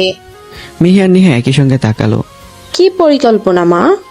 মহিলা দীর্ঘ শ্বাস ফেলে বললেন, পাভেল আমাদের সবাইকে ব্যবহার করেছে, তোর গর্ভে একটা সন্তানে রেখে গেছে, মিহির গর্ভেও অবৈধ সন্তানে দিয়ে পালিয়ে গেছে, আমাদের সমস্ত টাকা পয়সা নিয়ে বিদেশে উদা হয়ে গেছে। আজ এই সমাজে মাথা তুলে দাঁড়াতে পারছে না, আত্মীয় স্বজন পর্যন্ত মুখ ফিরিয়ে নিয়েছে। তিনি কিছুক্ষণ থেমে আবার বললেন, কিন্তু খেলা এখানেই শেষ নয়, এবার আমি অন্য খেলা খেলবো। ঘরের সবাই নিঃশ্বাস বন্ধ করে তার মুখের দিকে তাকিয়ে রইল। মহিলা ধীর কণ্ঠে বললেন, আমি চাই কৌশলে আবার নিহাকে অনেকের জীবনে ফিরিয়ে দিতে, তাহলে অনেক নিহার সন্তানের বাবার দায়িত্ব নেবে। আর একবার যদি নিহা আবার অনেকের জীবনে জায়গা করে নিতে পারে, তাহলে অনেকের এত বড় ব্যবসা, এত বড় সাম্রাজ্য সবই একদিন আমাদের নিয়ন্ত্রণে চলে আসবে। কথাটা শুনে আবির কপাল কুঁচকে ফেলল। তার ভেতরটা অস্বস্তিতে ভরে উঠল। সে ধীরে ধীরে বলল, মা, আমার মনে হয় না এটা সম্ভব। অনিক ভাই আগের সেই মানুষটা নেই। উনি এখন অনেক বদলে গেছেন। সেদিন অফিসে যেভাবে আমাকে বের করে দিলেন, ওনার চোখে আমি একটু দুর্বলতা দেখিনি। আমার মনে হয় না উনি কোনোদিন আপুকে আবার গ্রহণ করবেন। নিহাও মাথা নাড়ল। আমিও তাই মনে করি। কয়েক মাস আগে আমি ওনাকে একটা সুন্দরী মেয়ের সঙ্গে দেখেছিলাম। আমার মনে হয় উনি দ্বিতীয় বিয়েও করেছেন। নিহার মা ঠোঁট বাঁকিয়ে মুচকি এসে বললেন, সেটা আমার উপর ছেড়ে দে। পুরুষ মানুষের মন জয় করতে কি করতে হয় সেটা আমি খুব ভালো করেই জানি। তুই শুধু আমার পরিকল্পনা মতো চলবি, বাকিটা আমি সামলে নেব। সোজা আঙুলে ঘৃণা উঠলে পরে আঙুল বাঁকা করব। তার কথায় নিহা, মিহি আর আবির কেউ পুরোপুরি আশ্বস্ত হতে পারলেন না। তবুও লোভ মানুষকে বিচার বুদ্ধিতে অন্ধ করে দেয়। একসময় চারজনের মুখে ধীরে ধীরে এক রহস্যময় হাসি ফুটে উঠল। সেই হাসির প্রতিধ্বনি যেন পুরো ঘরের দেয়ালে ছড়িয়ে পড়ল। কিন্তু তারা কেউই বুঝতে পারল না যে মানুষটাকে একদিন অবহেলা করেছিল, অবহেলায় হারিয়েছিল, সেই মানুষটি আজ আর আগের সে অনেক নেই। অন্যদিকে আমি নিজের সমস্ত মনোযোগ ব্যবসার দিকে দিয়েছি। দিনরাত পরিশ্রম, সততা আর মেধার জোরে আমার কোম্পানি এখন দেশের গণ্ডি পেরিয়ে আন্তর্জাতিক বাজারেও পরিচিত হয়ে উঠেছে। বাংলাদেশের বড় বড় শিল্পপতি, ব্যবসায়ী ও বিদেশি ক্রেতারা এখন নিজেরাই আমার সঙ্গে যোগাযোগ করছেন। আমার নাম এখন সফল উদ্যোক্তাদের তালিকায় উচ্চারিত হয় সম্মানের সঙ্গে। এদিকে আদরের সংসারে নেমে এসেছে অশান্তির কালো ছায়া। মা বাবার কাছ থেকে নেওয়া টাকা এবং নিজের চাকরির সঞ্চয় দিয়ে আদর একটি ফ্ল্যাট কিনেছিল। ভালোবাসার অন্ধ বিশ্বাসে সেটি স্ত্রী অহনার নামে লিখেও দিয়েছিল। কিন্তু ফ্ল্যাট নিজের নামে হওয়ার পর থেকেই অহনার আচরণ পাল্টে যেতে শুরু করলো। একদিনে সহ্য করতে না পেরে আদর স্ত্রীর সামনে দাঁড়িয়ে শান্ত কণ্ঠে বলল, অহনা, আমি তোমাকে ভালোবেসে বিয়ে করেছি। তোমাকে বিশ্বাস করেই আমার জীবনের সবচেয়ে বড় সম্পদ তোমার নামে লিখে দিয়েছি। কিন্তু তারপর থেকেই তোমার আচরণ দিন দিন বদলে যাচ্ছে কেন? অহনা তার ছেলের হাসি হেসে বলল, সন্দেহ তো হবেই, কারণ তুমি আর তোমার পরিবার সারা জীবন মানুষকে ঠকিয়ে নিজের স্বার্থ দেখছো। নিজের বাবা মায়ের কাছ থেকে টাকা নিয়ে আজ তাদের খোঁজ পর্যন্ত রাখো না। যে ছেলে নিজের জন্মদাতা বাবা মায়ের প্রতি দায়িত্ব পালন করতে পারে না, সে আবার আমার চরিত্র নিয়ে প্রশ্ন করতে এসেছে। কথাগুলো যেন ধারালো ছুরির মতো আদরের বুকে গিয়ে বিঁধল। সে নির্বাক হয়ে দাঁড়িয়ে রইল। নিজের অতীতের প্রতিটি ভুল, প্রতিটি স্বার্থপর সিদ্ধান্ত এক একে তার চোখের সামনে ভেসে উঠতে লাগলো। আজ যেন আয়নার সামনে দাঁড়িয়ে সে নিজের প্রকৃত মুখটাই দেখতে পেল। আর সেই মুখ দেখে নিজের কাছে নিজেকে ভীষণ ছোট মনে হতে লাগলো। সেদিনের পর যেন আদরের জীবন একের পর এক অন্ধকার নেমে আসতে লাগলো। হঠাৎ করে তার চাকরিটা চলে গেল। এক নিমিষে যেন মাথার উপরে ছাদটাই ভেঙে গেল। প্রতিদিন নতুন চাকরির আশায় এক অফিস থেকে আরেক অফিসে ঘুরে বেড়াতো সে, কিন্তু কোথাও কোনো আশার আলো মিলত না। ধীরে ধীরে টেনশন, হতাশা আর ভবিষ্যতের অনিশ্চয়তা তাকে ভেতর থেকে ভেঙে দিতে লাগলো। যে ছেলেটা একসময় অন্ধবিশ্বাসে বুক ফুলিয়ে হাঁটতো, আজ সে সারাদিন ঘরের এক কোণে নিশ্চুপ হয়ে বসে থাকে। কয়েকদিন ধরে বিষয়টি লক্ষ্য করছিল অহনা। একদিন আর চুপ থাকতে না পেরে সে সরাসরি আদরের সামনে এসে দাঁড়ালো। কি হয়েছে আদর? কয়েকদিন ধরে দেখছি তুমি অফিসে যাচ্ছ না, কোনো সমস্যা হয়েছে নাকি? আদর কয়েকদিন ধরে সত্যিটা লুকিয়ে রেখেছিল, কিন্তু আর পারল না। মাথা নিচু করে ভারী কণ্ঠে বলল, অহনা, আমার চাকরিটা চলে গেছে। তোমাকে বলতে চেয়েও বলতে পারিনি। ভাবছিলাম এর আগে হয়তো নতুন একটা চাকরি পেয়ে যাব, কিন্তু কিছুই হলো না। কথাটা শুনে অহনার মুখের রং বদলে গেল। সে বিস্মিত কণ্ঠে বলল, কি বলছো? তাহলে সংসার চলবে কিভাবে? আদর অসহায় দৃষ্টিতে স্ত্রীর দিকে তাকিয়ে বলল, কিছুদিন তুমি যদি সংসারটা সামলে নিতে, আমি নতুন একটা চাকরি পেলেই আবার সব ঠিক হয়ে যাবে। কিন্তু আদরের কথাটা শেষ হওয়ার আগেই অহনার চোখ মুখ লাল হয়ে উঠল। সে তীক্ষ্ণ স্বরে বলে উঠল, অসম্ভব। আমার বেতনের 1 টাকাও আমি সংসার খরচ করব না। আমি সেই টাকা আমার ভবিষ্যতের জন্য জমাচ্ছি। তোমার চাকরি নেই বলে সংসার দায়িত্ব আমি কেন নেব? কথাগুলো যেন বিষমাখা তীর হয়ে আদরের বুকে গিয়ে বিঁধল। সে স্তব্ধ হয়ে গেল। নিজের কানকে যেন বিশ্বাস করতে পারছিল না। যে কথাগুলো একসময় তার বড় ভাই অনিকের মুখেও সে গুরুত্ব দেয়নি, আর সে একই নির্মম বাস্তবতা তার নিজের জীবনের সামনে দাঁড়িয়ে আছে। সে নির্বাক হয়ে শুধু অহনার মুখের দিকে তাকিয়ে রইল। মনে হচ্ছিল কর্মফল ধীরে ধীরে তার জীবনের দরজায় কড়া নাড়তে শুরু করেছে। অন্যদিকে আমার আর অথয়ের সংসারে বইছে ভালোবাসার শান্ত হাওয়া। অথয়ের গর্ভধারণের 8 মাস পূর্ণ হয়েছে। তার পেট এখন বেশ বড় হয়ে গেছে। তাই আমি তাকে কোনো কাজই করতে দিই না। বিছানা থেকে নামতে গেলেও ছুটে যাই। ওয়াশরুমে যাওয়ার সময় হাত ধরে নিয়ে যাই। সময় মতো ওষুধ খাওয়ানো, নিজের হাতে খাবার তুলে দেওয়া। অফিস থেকে শত ব্যস্ততা নিয়েও বাড়ি ফিরি প্রথম খোঁজ নেই স্ত্রী আর ছোট্ট রিয়ার। এদিকে রিয়া সারাক্ষণ সবসময় দৌড়ে বেড়ায়, কখনো মায়ের পাশে, কখনো বাবার কোল জোরে। এক বিকেলে আমি অফিস থেকে ফিরেই আবার অথয়ের পাশে বসে তাকে ফল কেটে খাইয়ে দিচ্ছিলাম। অথই মুচকে এসে আমার দিকে তাকিয়ে নরম কণ্ঠে বলল, আচ্ছা শুনি, তুমি সারাদিন অফিসে এত পরিশ্রম করো, তারপর বাসায় এসেও একটু বিশ্রাম না নিয়ে আমার সেবায় লেগে যাও। তোমার কি একটুও কষ্ট হয় না? আমার কোম্পানি, আমার স্বপ্ন, কিন্তু আমার পুরো পৃথিবীটা তুমি আর রিয়া। একদিকে ব্যবসা আর অন্যদিকে আমার পরিবার। পৃথিবীর সবকিছু হারিয়ে ফেললে আমি চলতে পারবো, কিন্তু তোমাদের দুজনকে হারানোর কথা আমি আর কল্পনাও করতে পারি না। আমি আমার অথৈকে খুব ভালোবাসি। তোমার সামান্য কষ্ট আমি সহ্য করতে পারবো না। কথাগুলো বলতে বলতেই আমার ধীরে ধীরে মাথাটা অথৈর কোলে রেখে দিলাম। কিছুক্ষণ নীরব থেকে আবার বললাম, জানো অথৈ, আমার পুরো জীবনটা কেটে গেছে অন্যদের জন্য বাঁচতে বাঁচতে। বাবা মা, ভাই বোন, নেহা, সবার মুখে হাসি ফোটানোর জন্য নিজের সর্বোচ্চ বিসর্জন দিয়েছি, নিজের স্বপ্ন বিসর্জন দিয়েছি, নিজের ইচ্ছা, নিজের চাওয়া পাওয়া সবকিছু মাটি চাপা দিয়েছি। অনেকদিন এমন হয়েছে আমার জুতো ছিঁড়ে পা কেটে রক্ত বের হয়েছে, তবুও নিজের জন্য নতুন জুতা কিনিনি, কারণ সেই টাকাটা দিয়ে পরিবারের প্রয়োজন মিটিয়েছি। ভেবেছিলাম একদিন হয়তো তারা বুঝবে, একদিন হয়তো বলবে তুই অনেক কষ্ট করেছিস। আমার ঠোঁটে তিক্ত এক হাসি ফুটে উঠল। কিন্তু জানো, সেই মানুষগুলোর কাছ থেকে একটু ভালোবাসা পাইনি। সাপোর্ট তো দূরের কথা, প্রতিদিন কটু কথা, অপমান আর মানসিক নির্যাতন তো পেয়েছি। ধীরে ধীরে আমি ভেতর থেকে শেষ হয়ে যাচ্ছিলাম। প্রতিটি শব্দই অথই হৃদয়কে আঘাত করছিল। তার চোখ ঝাপসা হয়ে এলো, নিঃশব্দে অশ্রু গড়িয়ে পড়তে লাগলো। সবচেয়ে বেশি কষ্ট হতো যখন মনে হতো আমার পাশে দাঁড়ানোর মতো একজন মানুষও নেই। তখন রাতের পর রাত বাথরুমের দরজা বন্ধ করে নিজের মুখ চেপে ধরে কাঁদতাম, যেন কেউ সেই কান্নার শব্দ শুনতে না পায়। পৃথিবীর সবচেয়ে কষ্টকর জিনিস কি জানো অথই? নিজের হাতে নিজের মুখ চেপে ধরে অঝরে কান্না করা। আমি ধীরে ধীরে অথয়ের হাতটা শক্ত করে ধরে আবারও বললাম, কিন্তু আজ তুমি আমার রক্তে, আমার নিঃশ্বাসে, আমার অস্তিত্বে মিশে গেছো। তোমাকে যদি কোনোদিন হারিয়ে ফেলি আমি সত্যিই বাঁচব না অথই। কথাটা বলেই থেমে গেলাম।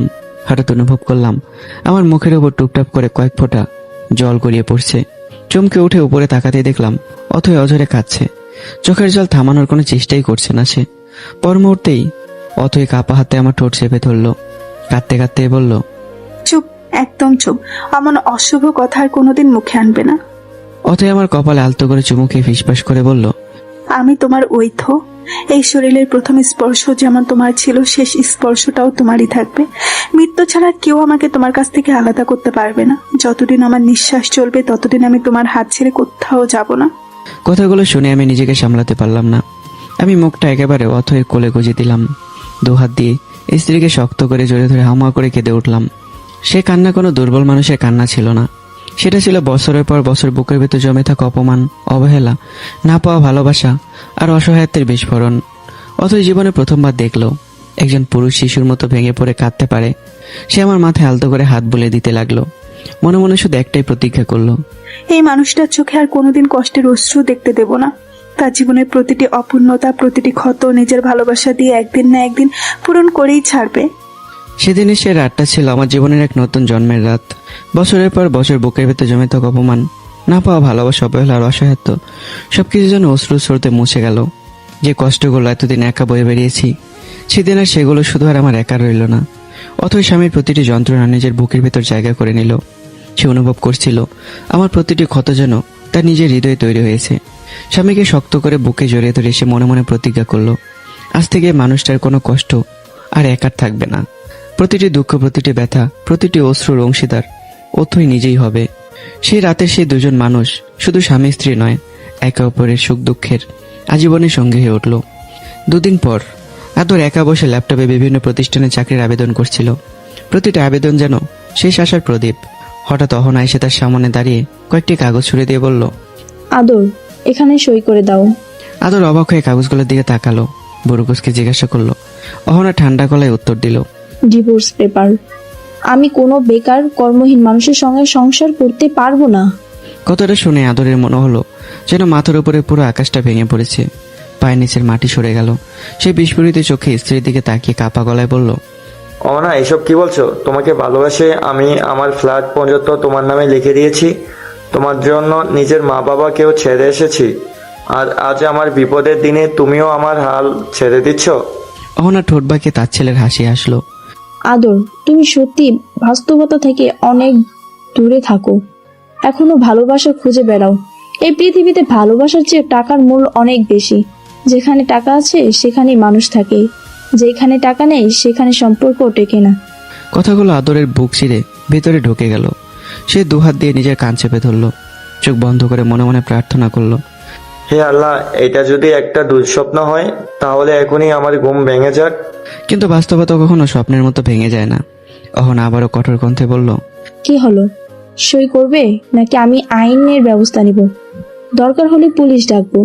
এক মুহূর্ত দেরি করলো না আর আদর। সে ছুটে গিয়ে অহনার পা জড়িয়ে ধরল, অজরে কাঁদতে কাঁদতে বলল, প্লিজ অহনা, এমন করো না। আমি শেষ হয়ে যাব। আমার জীবনের সব সঞ্চয়, সব স্বপ্ন এই ফ্ল্যাটের পিছনে খরচ করেছি, আর তোমাকে আমি সত্যিই অনেক ভালোবাসি।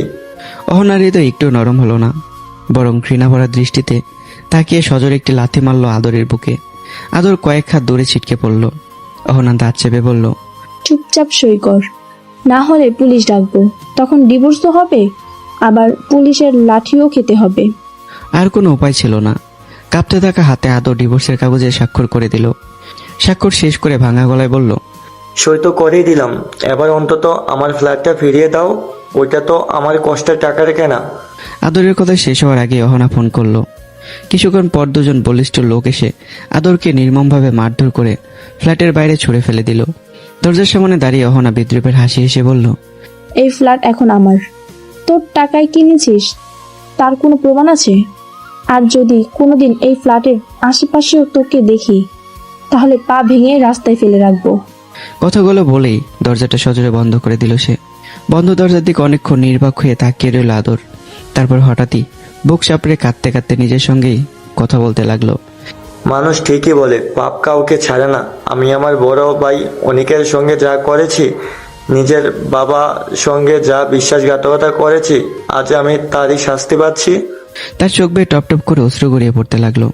সে আকাশের দিকে তাকিয়ে ফিসফাস করে বলল, যার জন্য নিজের মা বাবাকে ছেড়ে দিয়েছিলাম, তাদের শেষ সম্বলটুকু দিয়ে ফ্ল্যাট কিনে তার নামে লিখে দিয়েছিলাম, সেই অনাই আজ আমার ভালোবাসা, আমার বিশ্বাস, আমার সম্মান সবকিছু পায়ের নিচে পিষে আমাকে গাল থেকে বের করে দিল। কর্মফলের চক্র যে এতটা নির্মম হতে পারে, আজ আদর নিজের জীবন দিয়ে তা উপলব্ধি করলো। অন্যদিকে সকালে নাস্তা করছিলাম আমি, অতএব পাশে বসেছিল। হঠাৎ বাড়ির মূল ফটকের দিক থেকে উচ্চ স্বরে তর্ক বিতর্কের আওয়াজ ভেসে এলো। আমি কৌতূহল হয়ে অথই রিয়াকে চেয়ারে বসে ধীরে ধীরে বাইরে বেরিয়ে গেলাম। গেটের কাছে বসাতেই থমকে দাঁড়ালাম।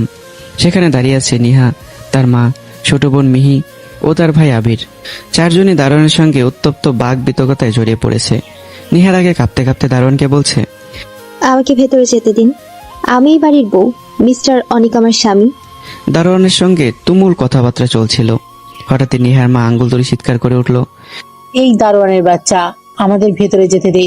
জানিস এটা আমার মেয়ের জামাইয়ের বাড়ি, একটা কথাই তোরে চাকরি খেয়ে ফেলতে পারবো। পাশে দাঁড়িয়ে থাকা মিহি ঠোঁট বাঁকিয়ে বলল, মা, এই ধরনের লোকের সঙ্গে এত কথা বলে লাভ কি? সরিয়ে দাও না একে।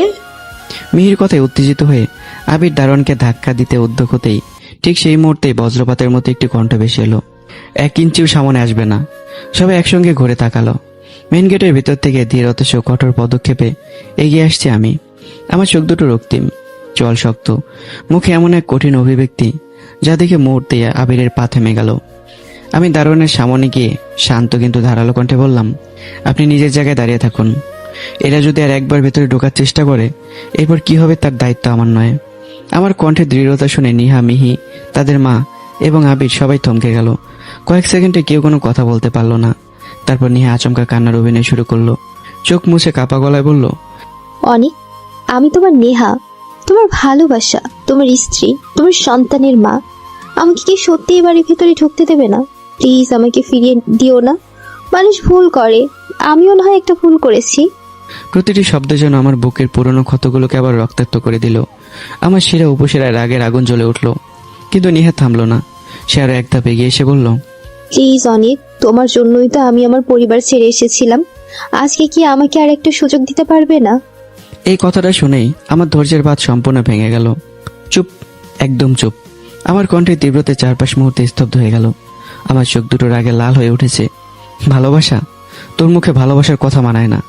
যে মেয়ে আমাকে মিথ্যা অপবাদ দিয়ে পুলিশের হাতে তুলে দিয়েছিল, যে আমাকে মানুষের সামনে অপমান করেছিল, যে আমার গলায় ছুরি ধরে 10 লাখ টাকার কাবিন আদায় করেছিল, আর সেই মেয়ে এসে বলে আমি নাকি তার স্বামী। কতটা নির্লজ্জ হলে মানুষ এতটা নিচে নামতে পারে? নিহার মুখ শুকিয়ে গেল।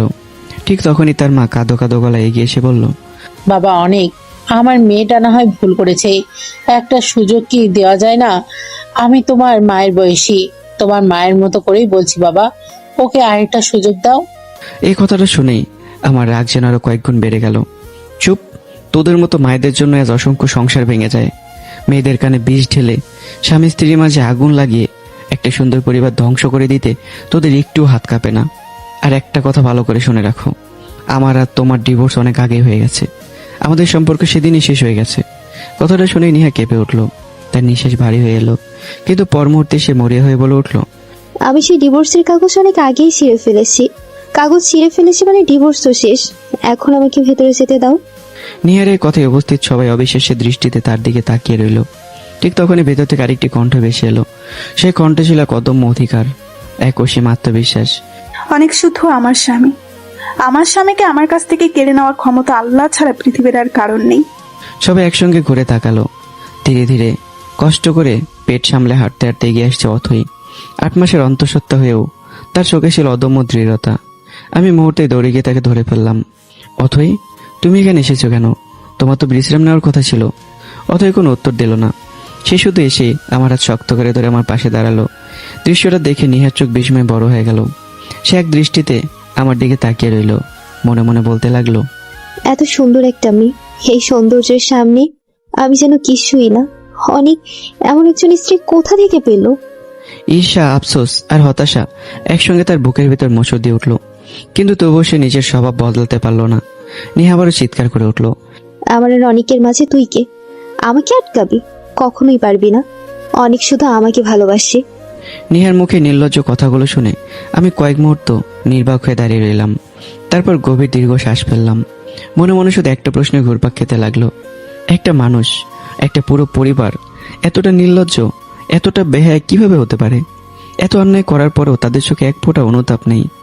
তাদের বিবেক কি সত্যি একদিনও জাগে না? আমার বুকের ভেতর জমে থাকা ঘৃণার হতাশা যেন সেই মুহূর্তে আরো ভারী হয়ে উঠল। অত এক মুহূর্ত দেরি করলো না। সে শক্ত করে আমার হাত নিজের হাতের মুঠোয় বন্দি করে নিহার চোখে চোখ রেখে দৃঢ় কণ্ঠে বলে উঠল, অনেক আমার স্বামী, আজ আছে, ভবিষ্যতেও থাকবে। তোদের মতো 2 টাকার মানসিকতার মানুষের আমার স্বামীকে আমার বুক থেকে কেড়ে নেওয়ার ক্ষমতা কোনোদিন ছিল না, আর কোনোদিন হবেও না। কথাগুলো যেন ধারালো তীর হয়ে সোজা গিয়ে বিঁধল নিহার অহংকারে। একই সঙ্গে অপমানের আগুনে জ্বলে উঠল নিহার মা মিহি এবং আবিরের বুকও। 4 জনই রক্তচক্ষু নিয়ে অথয়ের দিকে তাকিয়ে রইল। তাদের চোখে ছিল ক্রোধ, কিন্তু সেই ক্রোধের আড়ালে স্পষ্ট ফুটে উঠেছিল পরাজয়ের অসহায় যন্ত্রণা। কিছুক্ষণ দাঁতে দাঁত চেপে থাকার পর নিহার মা হঠাৎ ব্যঙ্গ ভরা হাসি হেসে বলল, ও বুঝেছি, আমার মেয়ের জামাইয়ের এত সম্পদ, এত টাকা পয়সা দেখে নিজের রূপের জাদুতে ফাঁসিয়ে ফেলেছিস। কিন্তু শোন, আমরা তোকে কোনো দিনও ওর সঙ্গে থাকতে দেব না। একটু থেমে সে অহংকার ভরা কণ্ঠে আবার বলল, বল কত টাকা লাগবে? কত টাকা দিলে তুই আমার মেয়ের জামাইকে ছেড়ে চলে যাবি?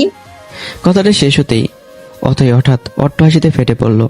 তার সেই হাসিতে বিদ্রুপ ছিল, আত্মবিশ্বাস ছিল, আর ছিল এক অদম্য সাহস। হাসি থামে সে শান্ত কণ্ঠে বলল, জানিস তোরা আমাকে টাকার গরম দেখাতে এসেছিস? আমি আনিকা তাবাসসুম ঐথ, এই শহরের অন্যতম শীর্ষ ব্যবসায়ী আর আর টেক্সটাইলের মালিক আনিসুর রহমানের একমাত্র মেয়ে। তোরা আমাকে টাকা দিবি? মুহূর্তের মধ্যেই নেহা, মিহি, আবির ও তাদের মায়ের মুখের রং পাল্টে গেল। তাদের শরীর যেন হিম হয়ে গেল। চোখগুলো এত বড় হয়ে উঠল যেন এখনই কোটর থেকে বেরিয়ে আসবে। এতক্ষণ যাকে সাধারণ মেয়ে ভেবে অপমান করার চেষ্টা করছিল, সেই মেয়ে দেশের অন্যতম ধনী ব্যবসায়ের একমাত্র উত্তরাধিকারী। কয়েক মুহূর্ত কেউ একটি শব্দ উচ্চারণ করতে পারল না।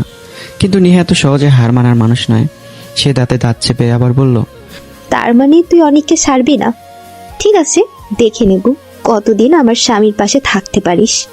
এবার আর নিজেকে সামলাতে পারলাম না। আমি সামনে এগিয়ে গিয়ে নিহার দিকে তীক্ষ্ণ দৃষ্টিতে তাকিয়ে বললাম, তোমাদের মতো একটা পরিবারকে নিজে চোখে না দেখলে কোনোদিন বিশ্বাসই করতাম না যে পৃথিবীতে এতটা নির্লজ্জ, এত বেহায়া আর এত নিকৃষ্ট মানুষও থাকতে পারে। এত অন্যায় করার পরও তোমাদের চোখে এক ফোঁটা অনুতাপ নেই। আমার কথার মাঝেই নিহা বাধা দিয়ে বলল, নিজের স্বামীকে ফিরে পেতে হলে মাঝে মাঝে নির্লজ্জ হতে হয়। তারপর নিহা সোজা আমার চোখের দিকে তাকিয়ে বলল, এখন শুধু একটা উত্তর দাও, এই মেয়েকে ছেড়ে তুমি কি আমায় গ্রহণ করবে নাকি করবে না? চারপাশ নিস্তব্ধ হয়ে গেল। আমি কয়েক সেকেন্ড চুপচাপ নিহার দিকে তাকিয়ে রইলাম। তারপর ঠোঁটের কোণে তার ছেলের হাসি ফুটে উঠল। প্রথম কথা, তোমার সঙ্গে আমার বহু আগে ডিভোর্স হয়ে গেছে। দ্বিতীয় কথা, তোমার এসব হুমকিতে আমি ভয় পাই না। আর একটা কথা খুব ভালো করে শুনে রাখো, আমি মুখ থেকে ফেলে দেওয়া থুথু কোনোদিনও তুলে নেই না। কথাটা শুনে নিহার মুখের রং মুহূর্তে ফ্যাকাশ হয়ে গেল। তোমাকে দেখে মনে হচ্ছে আর 10-15 দিন, সর্বোচ্চ 1 মাসের মধ্যেই সন্তান জন্ম হবে। শুধু সে অনাগত শিশুটার কথা ভেবে মানবতার খাতিরে আজ তোমাদের ছেড়ে দিচ্ছি। তা না হলে তোমাদের এই অপমানের জবাব আরো কঠিনভাবে দিতাম। প্রতিটি বাক্য যেন হাতুড়ির আঘাত হয়ে নিহা, মিহি, আবির ও তাদের মায়ের আত্মসম্মানের উপর আশ্রয় পড়ল। মনে হচ্ছিল কেউ যেন তাদের সমস্ত অহংকার ছিঁড়ে টুকরো টুকরো করে বাতাসে ছুঁড়ে ফেলছে। নিহার আগে তার পুরো শরীর কাঁপতে কাঁপতে আঙ্গুল তুলে বলল, ঠিক আছে মিস্টার রনি, আগামী 7 দিনের মধ্যে এমন একটা পদক্ষেপ নেব যা তুমি স্বপ্ন কল্পনা করতে পারবে না। তখন তোমার এই নতুন করে গড়ে তোলা মান সম্মান আবারও মাটির সঙ্গে মিশে যাবে। কথাগুলো বলেই নিহা ঘুরে দাঁড়ালো। তার সঙ্গে মিহি, আবির এবং তাদের মাও ধীরে ধীরে সেখান থেকে চলে গেল। তাদের গাড়িটা চোখের আড়াল হয়ে যেতেই আমার মুখে দৃঢ়তা যেন হঠাৎ মিলে গেল। আমার মুখে স্পষ্ট ভেসে উঠল এক অজানা আতঙ্ক। অথচ সেটা মুহূর্তেই বুঝে ফেললো। সে ধীরে ধীরে আমার সামনে এসে উদ্বিগ্ন কণ্ঠে জিজ্ঞাসা করলো, কি হয়েছে? তোমাকে এমন ভয় পেতে দেখাচ্ছে কেন? তোমার চোখে এত আতঙ্ক কেন? আমি গম্ভীর একটা নিঃশ্বাস ফেললাম। তারপর বললাম, অথই, ওরা খুব ভয়ঙ্কর মানুষ। একবার আমার মান সম্মান, আমার জীবন সবকিছু ধ্বংস করে দিয়েছিল। অনেক কষ্ট করে আবার নিজের সম্মান, নিজের পরিচয়, নিজের অবস্থান তৈরি করেছি। যদি আবার ওরা সবকিছু কেড়ে নেয়, যদি আবার আমি সব হারিয়ে ফেলি। আমার কণ্ঠে এতটা অসহায়ত্ব ছিল যে অথইর বুকটা হু হু করে উঠল।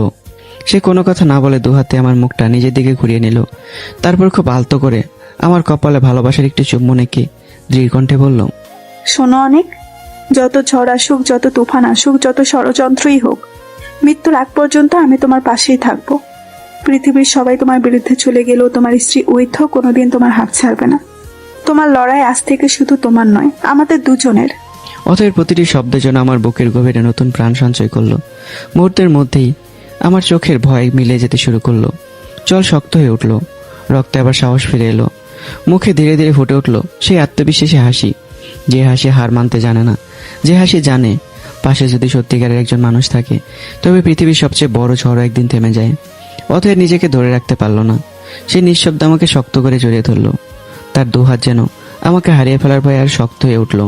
সে কাঁপা কণ্ঠে ফিসফিস করে বলল, অনেক, আমার খুব ভয় করছে। আমি বিস্মিত চোখে তার দিকে তাকালাম। কিসের ভয় অথই? অথই চোখ নামিয়ে ধীরে বলল, যদি যদি একদিন নিহা তোমাকে আবার নিজের কাছে ফিরিয়ে নিতে পারে, যদি কোনো ষড়যন্ত্র করে তোমাকে আমার কাছ থেকে কেড়ে নেয়, যদি আমি তোমাকে হারিয়ে ফেলি। কথাগুলো বলতে বলতেই তার গলা ভারী হয়ে এলো। পরের মুহূর্তে সে আমার বুক আঁকড়ে ধরে কেঁদে উঠল। আমি কিন্তু তোমাকে ছাড়া এক মুহূর্তও বাঁচতে পারবো না। যদি তোমাকে হারাই তাহলে আমি নিজেকে শেষ করে দেব অনেক। অথয়ের প্রতিটি শব্দ যেন আগুন হয়ে আঘাত করলো আমার হৃদয়ে। সেই মুহূর্তেই অথইকে নিজের বুকের সঙ্গে আরো শক্ত করে জড়িয়ে নিলাম। আমার চোখ অজান্তেই জল জমে উঠল। এসব কি বলছো পাগলি? যতক্ষণ আমার নিঃশ্বাস আছে, যতক্ষণ আমার এই প্রাণ আছে, ততক্ষণ আমার জীবন, আমার ভালোবাসা, আমার পৃথিবী সবকিছু শুধু তোমার। এই পৃথিবীর কোনো শক্তি, কোনো মানুষ, কোনো প্রলোভন আমাকে তোমার কাছ থেকে আলাদা করতে পারবে না। অথই ধীরে ধীরে মুখ তুলে আমার দিকে তাকালো। চোখ দুটো ভিজে উঠেছে। মৃদু কাপা কণ্ঠে সে বলল, জানো অনেক, হয়তো আরিয়ান আর আমার সম্পর্কটা কখনো সত্যিকারের ভালোবাসা ছিল না, তাই তাকে হারানোর কষ্ট আমার হৃদয়কে এভাবে ভেঙে দিতে পারেনি। সে এক মুহূর্ত থামলো, তারপর আমার বুকে মাথা রেখে চোখ বন্ধ করে বলল, কিন্তু তোমাকে হারানোর কথা শুধু কল্পনা করলেই মনে হয় আমার পুরো পৃথিবীটা অন্ধকার হয়ে যাচ্ছে। আমার নিঃশ্বাস বন্ধ হয়ে আসে, মনে হয় কেউ আমার বুক চিরে আমার রুহুটা, আমার কলিজাটা ছিঁড়ে নিয়ে যাচ্ছে। আমি এখন বুঝি একজন মানুষকে সত্যিকারের ভালোবাসলে তাকে হারানোর ভয় কতটা ভয়ঙ্কর হতে পারে। আমি আর কোনো কথা বললাম না, শুধু নিজের স্ত্রীর কপালে আলতো করে ঠোঁট ছুঁয়ে দিলাম। মনে মনে প্রতিজ্ঞা করলাম, এ হাত কোনোদিন ছাড়বো না, যত ঝড়ে আসুক। পৃথিবীর শেষ দিন পর্যন্ত এই মানুষটাকে আগলে রাখবো। অন্যদিকে অপমানের রাগে আর ব্যর্থতায় ফুসতে ফুসতে বাড়িতে ফিরে এসেছে নিহা, মিহি, আবির এবং তাদের মা। ঘরের ভিতর থমথমে নীরবতা। নিহার মা দাঁতে দাঁত চেপে বলল, অনেকের নতুন বউটা কিন্তু মোটেও সহজ মেয়ে নয়। মেয়েটাকে অনেকের জীবন থেকে সরানো খুব কঠিন হবে। তার রূপের কাছে যেন পৃথিবীর সব সৌন্দর্য হার মেনে যায়, তার উপর আবার কোটিপতি বাবার একমাত্র মেয়ে।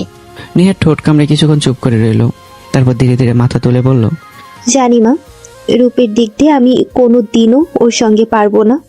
ওর সৌন্দর্যের সামনে আমি কিছুই না। তার উপর ওর বাবার ক্ষমতা, অর্থ সবই ওর পাশে। নিহার ঠোঁটের কোণে রহস্যময় হাসি ফুটিয়ে বলল, তাই আমি অথর সঙ্গে লড়বো না, আমি খেলবো অনেককে নিয়ে। কথাটা শুনে মিহির চোখ চকচক করে উঠল। সে বলল, ঠিকই বলেছো আপু, মেয়েটা শক্তিশালী, তাকে হারানো কঠিন। কিন্তু অনেক ভাইয়ের দুর্বলতা যদি খুঁজে বের করতে পারিস, তাহলে ওর মনটা ভেঙে দিতে পারবি। নিহার মা কৌতূহল হয়ে জিজ্ঞাসা করলো, কিন্তু 7 দিনের মধ্যে এমন কি করবি যাতে অনেকের নতুন করে গড়ে তোলা মান সম্মান আবারও মাটিতে মিশে যায়? নিহার রহস্যময় হাসি এসে ছোপায় হেলান দিল। তার চোখে তখন এক অদ্ভুত অন্ধকার। সে দাঁতে দাঁত চেপে বলল, এত তাড়াহুড়া কিসের মা? একটু অপেক্ষা করো। নিজের ভুলে, নিজের লোভে আমি অনেককে হারিয়েছি। পাভিলের মতো প্রতারকের ফাঁদে পড়ে আজ সব শেষ। কিন্তু এবার অনেককে ফিরে পেতে হলে আমি যতটা নিচে নামতে হয় ততটাই নামবো। এই খেলায় আমি শেষ পর্যন্ত খেলবো। তার সেই কথায় পুরো ঘরে এক অশুভ নীরবতা নেমে এলো। পরক্ষণে চারজনের মুখে একসঙ্গে ফুটে উঠল এক অদ্ভুত হাসি। সেই হাসির প্রতিধ্বনি যেন দেয়ালে দেয়ালে আশ্রে পড়তে লাগলো, যেন নতুন কোনো ষড়যন্ত্রের সূচনা হয়ে গেছে। অন্যদিকে আদরের জীবনে যেন এক মুহূর্তে অন্ধকারে ডুবে গেছে। গতকাল রাত থেকে তার মুখে এক ফোঁটাও খাবার পড়েনি। পকেটে যা ছিল মাত্র 500 টাকা, তারও প্রায় সব শেষ।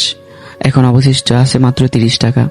ক্ষুধায় পেট জ্বলছে, তবুও সে কোনো হোটেলের সামনে দাঁড়াতে পারছে না, কারণ তার সে বড় ক্ষুধা একটা চাকরির, একটা সুযোগের। লজ্জায় অপমানে সে এখনো বাবা মার কাছে ফিরে যেতে পারেনি। মনে মনে শুধু একটা কথাই ঘটছে, যেদিন একটা চাকরি পাবো সেদিনই সবার আগে বাবা মায়ের কাছে ফিরে যাব, তাদের পায়ে পড়ে ক্ষমা চাইবো।